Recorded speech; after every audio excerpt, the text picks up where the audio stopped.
Out of the Woods suggests that there's a spiritual crisis underlying many of the problems of midlife men, like, for example, depression. Do you agree with that? I think he's spot on. And for men and women, often midlife, it's a time to reassess and reevaluate how our lives were gone.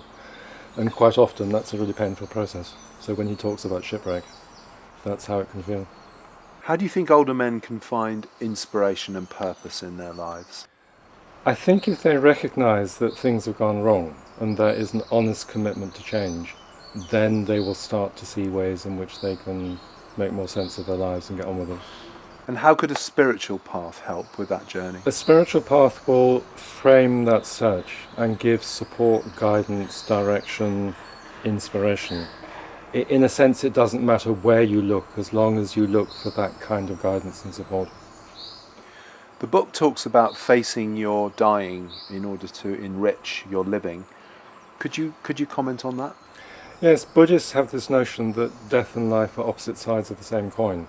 So to live well, we have to prepare for our death. And to prepare for our death, we have to live well. So the two go hand in hand. And what death does is to sharpen our priorities, focus our energies, and sometimes give us a kick up the backside. The comment of the Buddha that on being asked what it was like to be enlightened, he simply said, "I am awake." And all of this to me is about waking up.